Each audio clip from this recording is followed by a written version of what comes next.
Project Paragon. SCP Foundation Department of Antediluvian Research. By the authority of the Overseer Council. The following file is Level 4/4812 classified. Unauthorized access is forbidden. Item number, 4812. Level 4 Secret. Containment Class, see below. Disruption Class, ECI. Risk Class, Danger.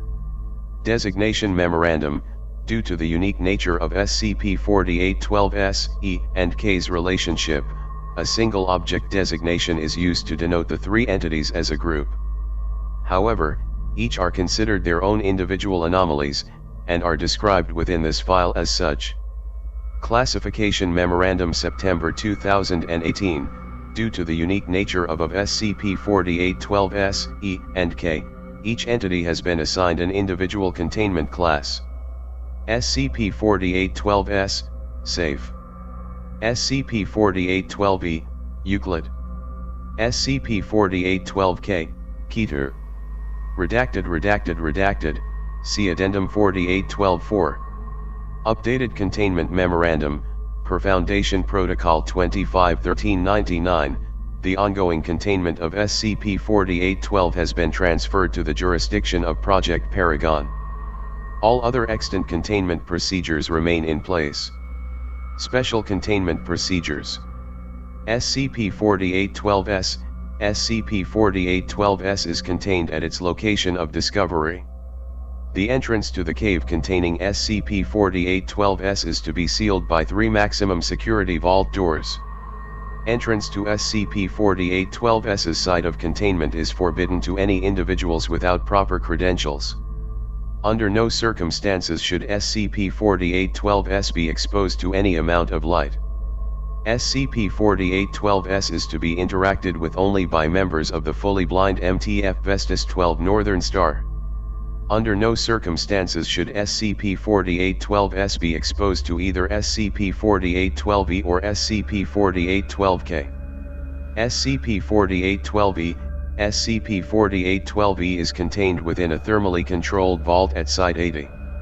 Due to the nature of SCP-4812-E's anomalous capabilities, its containment chamber must be kept at a constant 1400 degrees Celsius.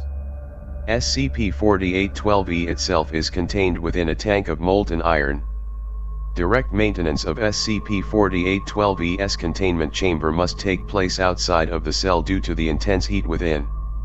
Special remote drones equipped with hafnium carbide exteriors are to be used in maintaining the interior of SCP-4812-E's containment cell. A drop in internal temperature of more than 50 degrees Celsius must be considered a breach of containment. Under no circumstances should SCP-4812-E be exposed to either SCP-4812-S or SCP-4812-K. SCP-4812-K. SCP-4812-K is currently uncontained. Due to the location and nature of SCP-4812-K, it is unlikely that its existence will be exposed, but caution must be taken in ensuring that any information pertaining to the entity is suppressed. Foundation information security assets are to monitor web traffic for any images, accounts, or recordings of SCP-4812-K.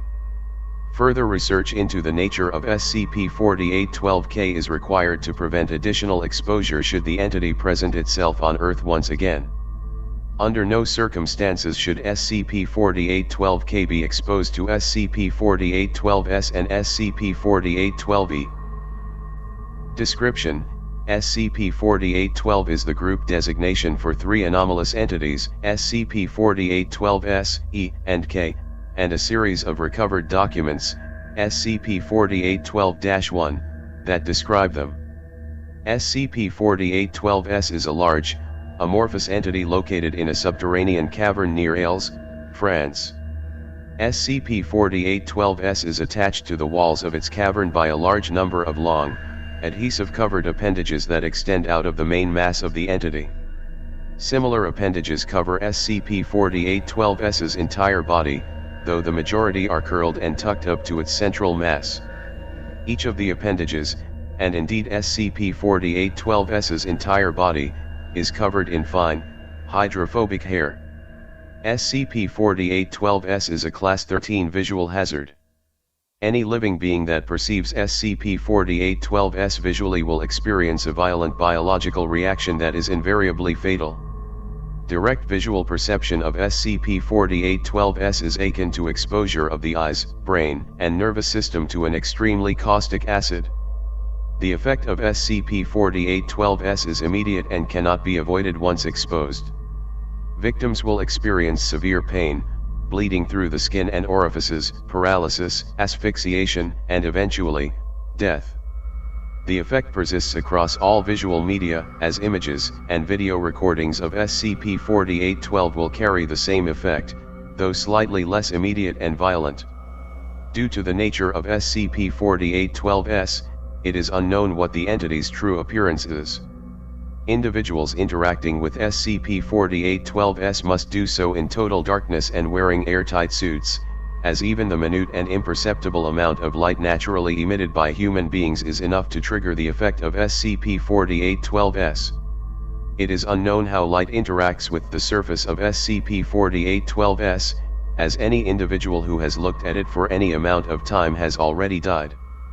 Even the hairs on SCP-4812-S's body, when shaved off and exposed to light, create a similar albeit lessened effect as the main body of the entity. SCP-4812-S's ability is contained by darkness, as humans are capable of interacting with the entity if they cannot perceive it visually. Beyond being an extreme anomalous visual hazard, SCP-4812-S is otherwise immobile and does not appear to react to touch or noise. SCP-4812-S's body is composed of organic matter, though spectral analysis has not been possible due to the nature of SCP-4812-S's anomalous makeup. It is believed that SCP-4812-S's tendril-like appendages extend deep into the earth around the cavern in which it is contained, though proper analysis of this has been difficult. SCP-4812-E is a large humanoid, 15 meters in height, entity composed primarily of platinum with traces of tungsten and other metallic compounds.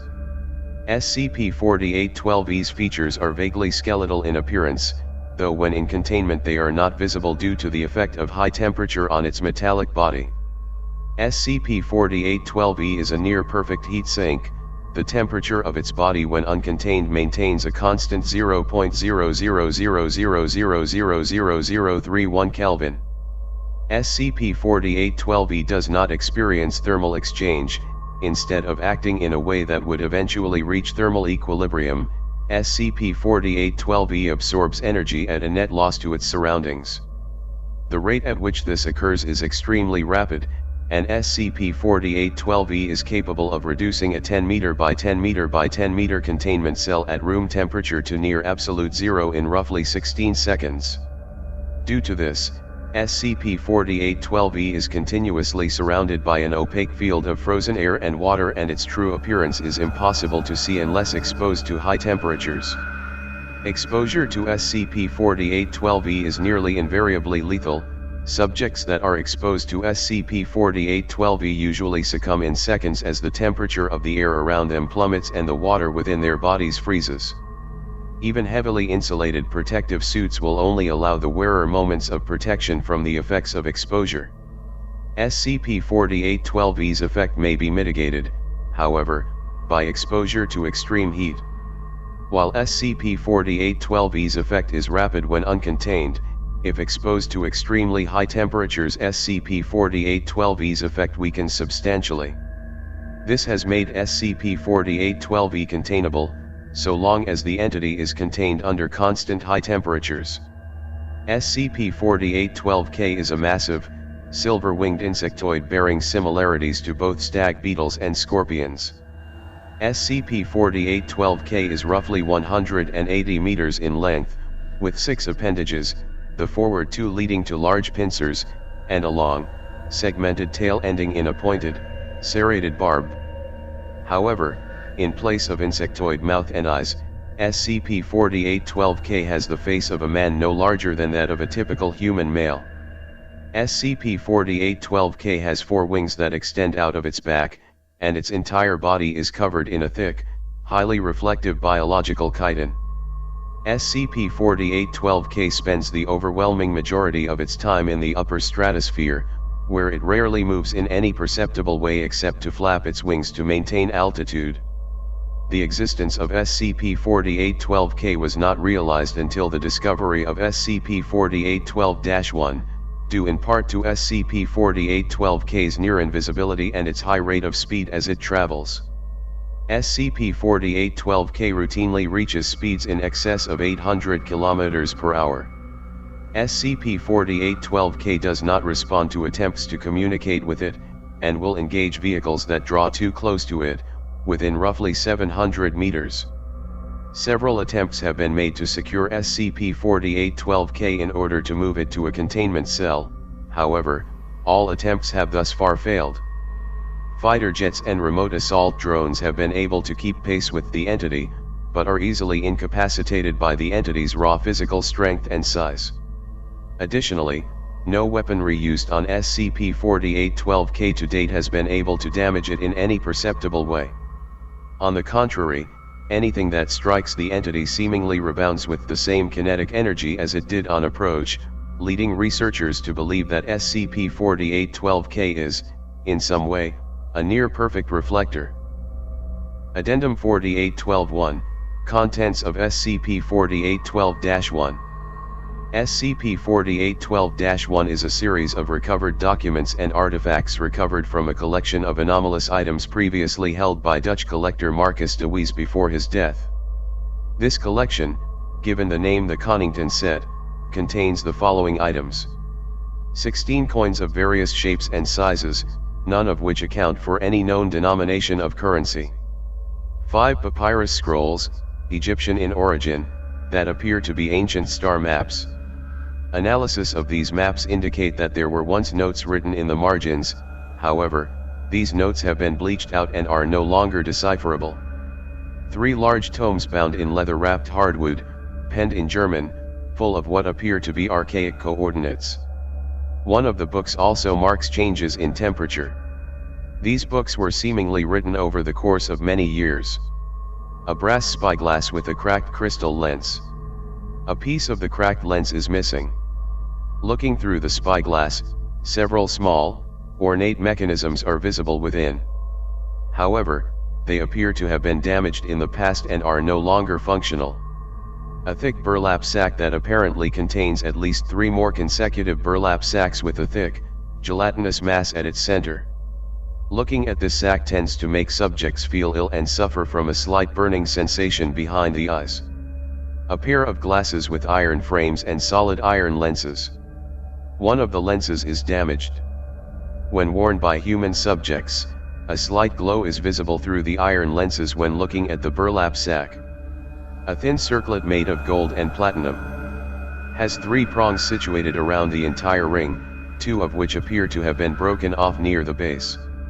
The third contains a small glass sphere that is warm to the touch. A journal written by Winston J. Connington. Contains depictions of all 3 SCP-4812 entities and the personal research of Dr. Connington himself.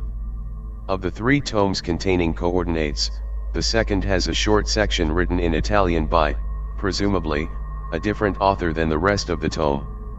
The beginning of the section is a list of names and dates, with an orthodox dating system. Many of the dates are written with another number beside the year, such as 134389 listed next to the name Tornold of Yair. After the list of names comes a section where the author appears to have been listing notes to include in the longer section that comes afterwards. The translated text of the longer section is available below. Of all of those old kingdoms and empires whose names were lost to the passing of time or the cruel mechanisms of their enemies, perhaps none is greater or spoken with more respect than that of the great house of Apollyon, the Sky Kings of Old Euro. The first of those great kings, Harion Ivan Apollyon, is said to have descended from the blood of the King of Crimson Skies, often called Assam, the first man, a legendary figure in the writings of the 3 Archmaesters of King Richard the Lionheart's court. The sky. The text cuts off abruptly here, but continues in the next paragraph. A mark is made at the end of that line, as if to note it for revision. The Sky Kings are said to have ruled Old Euro for 100 generations. Though they faced opposition from the Deva to the east and those faithful to the Iron God in the south, their kingdom never faltered and their conquests were fruitful. It was the conquered foes of the House of Apollyon who first named the king Oedus I von Apollyon Sky King, for it was said his reach extended past the bounds of the earth and into the heavens above. However, over time came also complacency. In the 890th year of their rule, the Sky King Cyrus VIII von Apollyon is said to have grown bored with ruling and demanded a conquest of another, greater realm beyond their own. In his arrogance he looked past the lands of man and towards those across the sea, where the fair folk were said to live. The Sky King boarded his ships and with the largest army ever assembled, drove with fury across the waves towards the continent to the west. The fair folk, consumed with their own conflicts with the emergent power of the children of the moon to their south, did not expect the arrival of Apollyon and were consumed in a fortnight, their people scattered and their nobility stripped down and mutilated, in accordance with the customs of the conquerors. Only a single survivor of the brutality, a Fey princess, was brought back in iron chains across the sea to suffer further horrors. The princess, though, had no intentions of arriving on the far shores of Old Euro. As the king's fleet passed the great eye of the sea, she cast a wicked and wild spell upon the house of Apollyon, and the Sky King in particular. As a storm came upon them and brought many men and ships to the bottom of the sea, the princess prayed to an old and nameless god for vengeance upon her captors.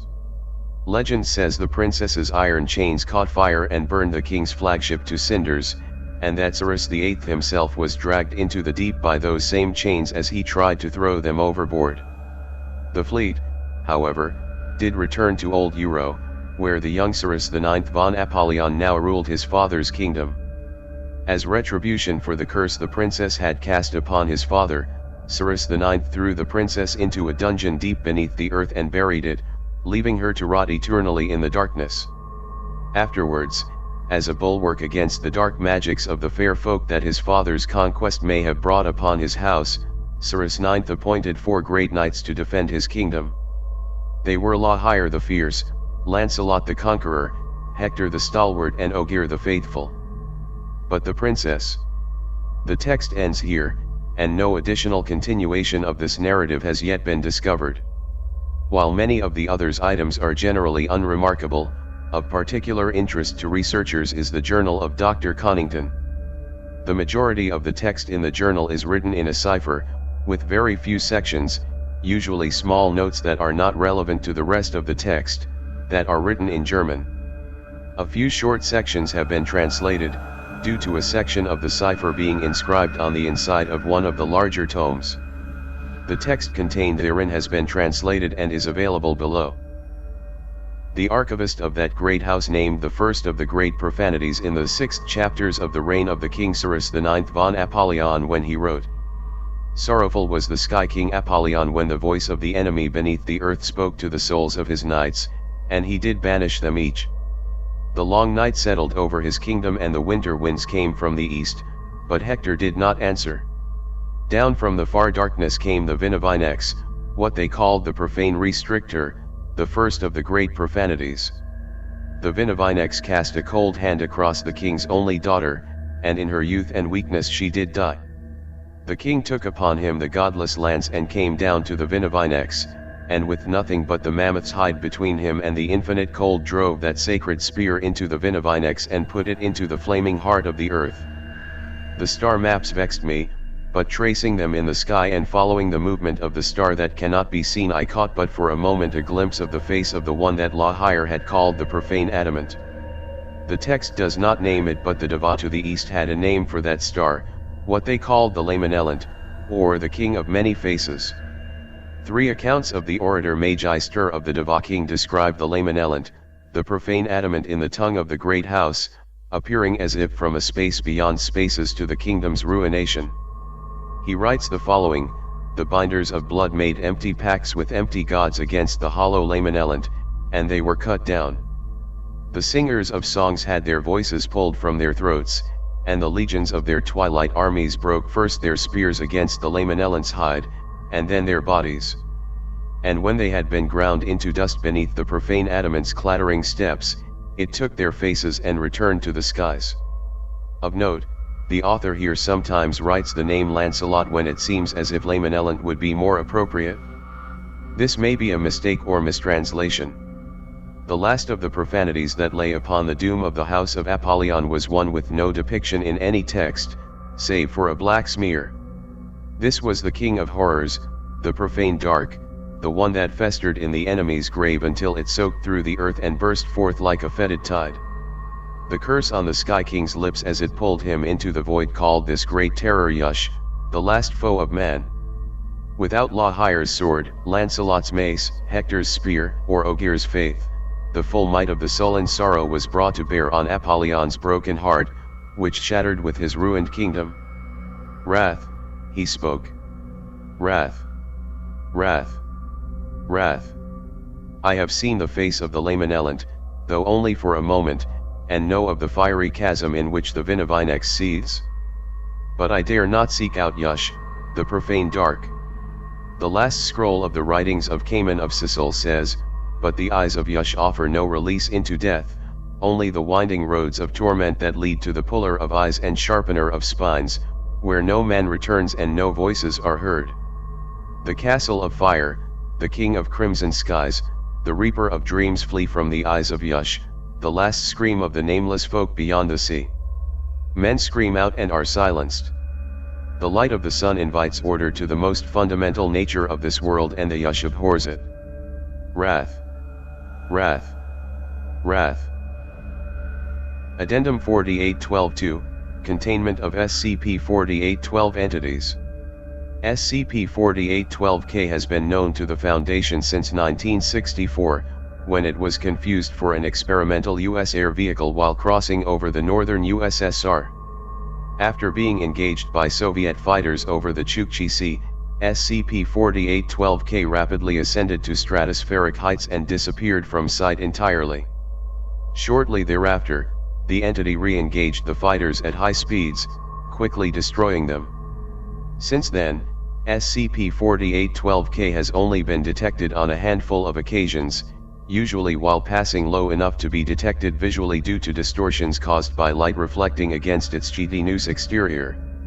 Notably, SCP-4812-K appears to follow a vague path, often passing over the containment sites of both SCP-4812-S and SCP-4812-E, as well as the redacted see Addendum 4812-4. The significance of this is not known. See Addendum 4812-4. SCP-4812-E was discovered shortly after the acquisition of SCP-4812-1, when a Foundation discovery team investigating a set of coordinates noted in the third tome discovered a thermal anomaly beneath a lake near redacted. Further investigation of the site disturbed the earth and opened a small fissure beneath the lake, which drained lake water into the opening. Shortly afterwards, the site experienced a significant drop in temperature as SCP-4812-E, which had previously been trapped in a thermal vent beneath the lake, ascended to the surface. The discovery team immediately evacuated the site, and MTF Arc-11 light-em-up was scrambled to the site to engage the SCP-4812-E entity. However, due to the rapidly falling temperatures and increasingly dangerous atmospheric conditions being generated at the site, MTF Arc-11 was forced to maintain distance and use long-range artillery weapons to impede the progress of SCP-4812-E as it marched towards the nearest population center. After several hours of shelling over 8 kilometers of land, SCP-4812-E was finally contained when a controlled gas explosion was generated near the entity, followed by an immediate drop of molten slag over it by a remote carrier drone. The slag-covered SCP-4812-E was moved into a mobile electromagnetic kill and transported to the thermal control deep well vault at Site 80. SCP-4812-S was included in the notes of Foundation Administrator Frederick Williams as a location of interest, and has been at least vaguely understood since the formation of Foundation precursor occult investigation groups. Prior to Foundation involvement, it was not known that SCP-4812-S was an entity at all.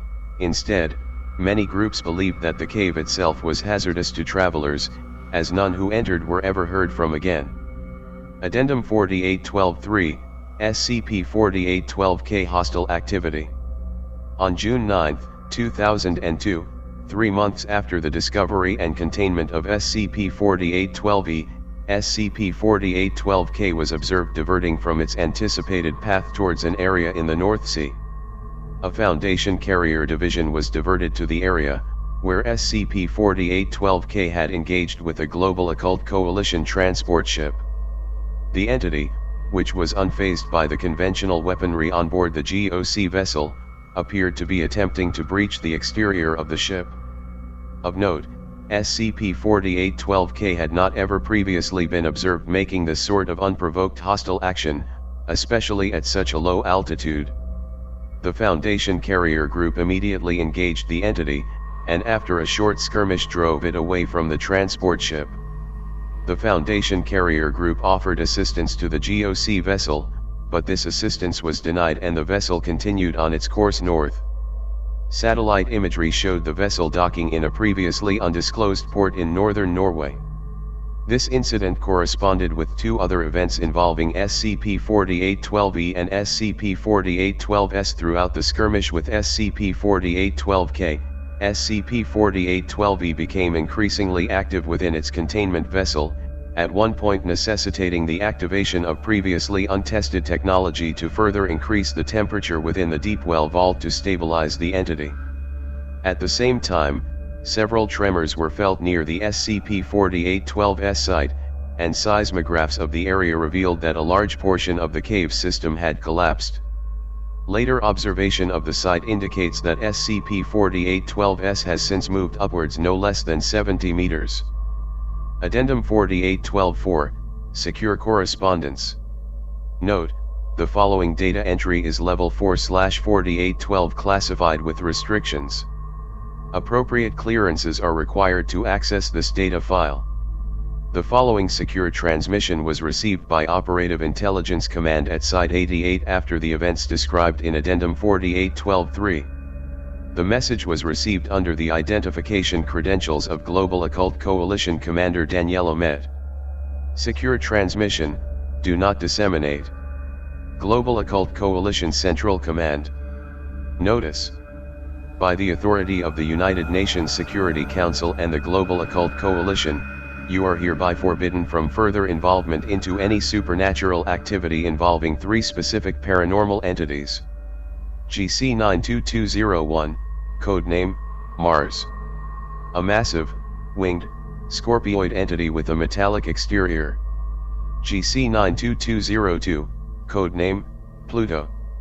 A large, human-like entity that dramatically alters the total energy of the system directly surrounding it. GC-92203, codename, Eros.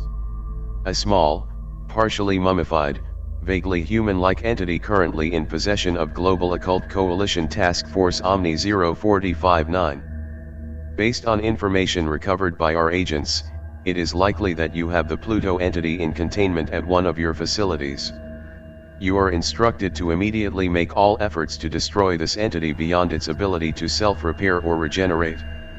As directed by the Sky King Directive, you are to also turn over any information you may have regarding this entity, and either of the other 2 entities described above.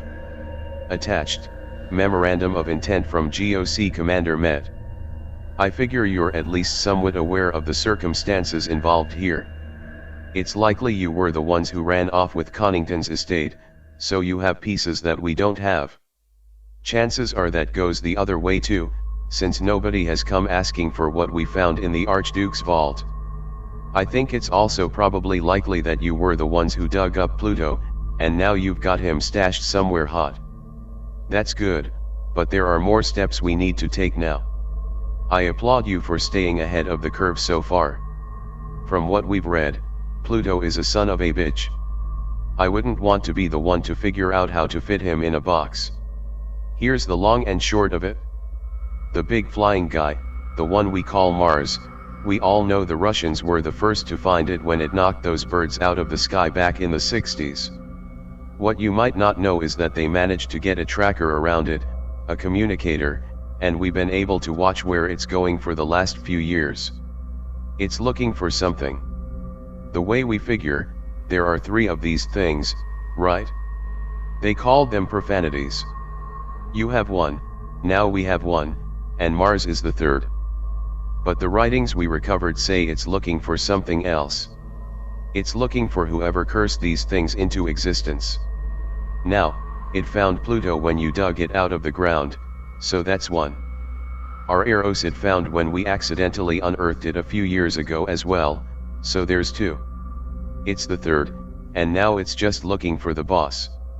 We've been keeping an eye on it for the last few months, and it seems to be favoring some place in France. If you don't have people searching under every rock out there to find this thing, you need to. We do.